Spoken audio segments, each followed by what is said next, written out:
गुरुर्ब्रह्मा गुरुर्विष्णु गुरुर्देवो महेश्वराय गुरु साक्षात् परम ब्रह्मा तस्मै श्री गुरुवे नमः। सत्यमेव जयते अतिथि देवो भव वसुदेव कुटुंबकम। ये कुछ हमारी भारतीय संस्कृति के आधार स्तंभ हैं। भारत विविधता का धनी होने के साथ साथ सांस्कृतिक रूप से भी संपन्न है, जिसे हम आज इस वीडियो में जानेंगे। जय हिंद। बढ़ाते हैं अपने कदम असीमित ज्ञान की ओर।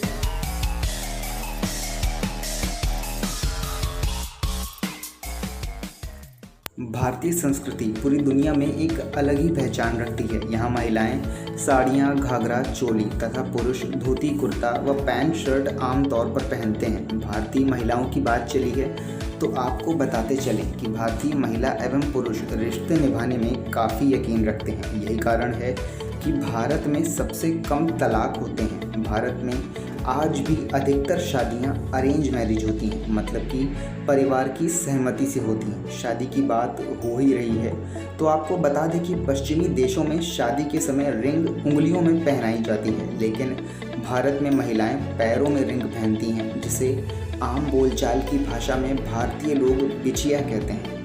भारत दुनिया का एकमात्र देश है जहाँ 7 फेरों का कॉन्सेप्ट भी है।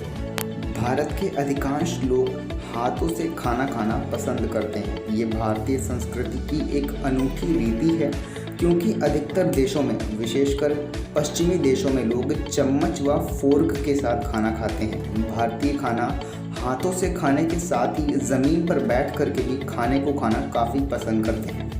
भारत धर्मों का देश है। भारत में धर्मों की एक अलग ही जगह है। भारत में कई धर्म हैं, जैसे हिंदू, मुस्लिम, सिख, ईसाई, जैन, पारसी, बौद्ध, यहूदी इत्यादि, जिसके कारण भारत में नास्तिकों की संख्या बहुत ही कम है। सिर्फ 0.27% भारतीय ही खुद को नास्तिक मानते हैं। दोस्तों, आप जानकर हैरान हो जाओगे कि यहूदी इजराइल के अलावा भारत में कई 100 सालों से रहते आ रहे हैं। साथ ही पारसी समुदाय के अधिकांश लोग भी भारत में रहते हैं, जो भारत के गुजरात और महाराष्ट्र राज्य में निवास करते हैं। क्या आप जानते हैं कि भारत की स्वतंत्रता में महत्वपूर्ण भूमिका निभाने वाले दादा भाई नेहरूजी, जिन्होंने धन निकासी का सिद्धांत दिया था, और भारत की मशहूर कंपनी टाटा के फाउंडर जमशेद जी टाटा भी पारसी थे। जी हाँ, ये वही जमशेद जी टाटा हैं जिनके नाम पर जमशेदपुर शहर है। बचत भारतीय संस्कृति का एक प्रमुख गुण है, और भारतीय महिलाओं का तो बचत करने में कोई सानी ही नहीं है। भारतीय लोग सदैव बचत को प्रीफरेंस देते हैं, ताकि बुरे दौर में बचत काम आ सके। उसी तरह हमारी सरकार विदेशी मुद्रा और सोने का रिजर्व रखती है, और भारत का फॉरेन रिजर्व $500 बिलियन के पार पहुंच गया है। भारतीय महिलाएं केवल बचत का गुण ही नहीं जानती, बल्कि सोने का महत्व भी अच्छे से जानती हैं। यही कारण है कि भारतीय महिलाएं ज्वेलरीज पर, और ख़ास तौर की सोने की ज्वेलरी की काफ़ी शौकीन होती हैं। इसी वजह से भारत भले ही ऑफिशियली दुनिया का सबसे बड़ा सोने का रिजर्वर ना हो, परंतु दुनिया का 11% गोल्ड अपने पास रखता है, जो दुनिया के सबसे बड़े ऑफिशियली सोने के रिजर्वर देश USA से भी ज़्यादा है। भारत अतिथि देवो भव का देश है। भारत की मेहमान नवाजी में चाय का अपना विशेष स्थान है। भारतीय मेहमानों का स्वागत चाय के साथ करना पसंद करते हैं। चाय का सबसे बड़ा उपभोक्ता भारत है। भारत के पश्चिम बंगाल, असम व पूर्वोत्तर के राज्यों में चाय की खेती बहुत की जाती है।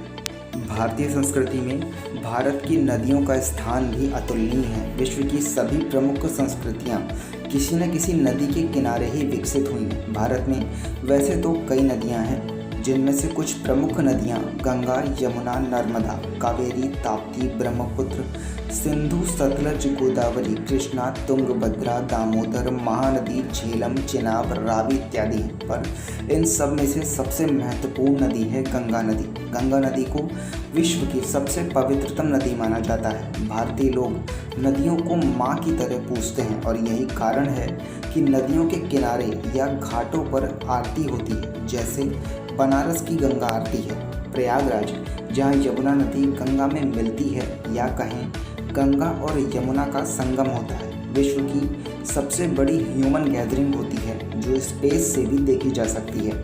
जी हाँ दोस्तों, मैं बात कर रहा हूँ कुंभ मेले की। नदियों की बात चली है तो आपको मैं बता दूं कि दोस्तों भारत की एक ऐसी नदी है जो कर्क रेखा, जी हाँ वही कर्क रेखा जो भारत के लगभग मध्य से होकर गुजरती है, उसको 2 बार काटती है। भारत की माहे नदी विश्व की एकमात्र ऐसी नदी है जो कर्क रेखा को 2 बार काटती है।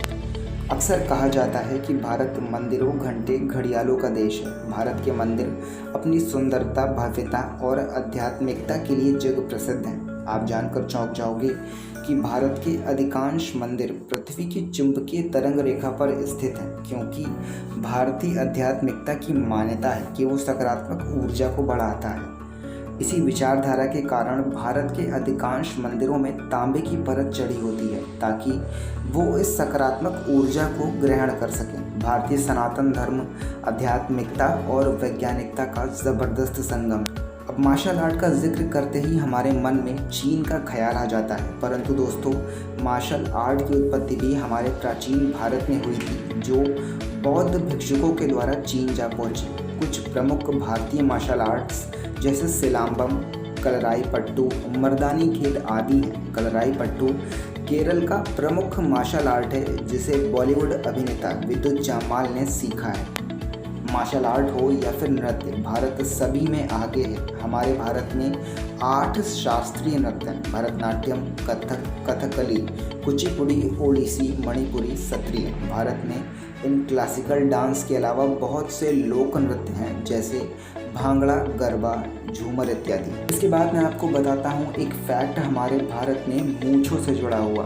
भारतीय संस्कृति में पुरुषों के लिए मूंछों का विशेष महत्व है। भारत दुनिया का वो देश है जहाँ मूंछों के लिए ऑफिसर्स को अधिक सैलरी मिलती है। भारत के एमपी में पुलिस ऑफिसर्स को मूंछों के लिए अधिक वेतनमान मिलता है। एमपी में ऐसा विश्वास किया जाता है कि मूंछें रखने वाले ऑफिसर्स को ज़्यादा रिस्पेक्ट मिलती है। इस वीडियो के जरिए हमने अपनी समृद्ध भारतीय संस्कृति के सागर से कुछ जानकारी आप तक पहुंचाने का प्रयास किया है। कैसा लगा आपको ये वीडियो कमेंट्स में ज़रूर बताइएगा। मुलाकात होगी फिर किसी वीडियो में। जय हिंद।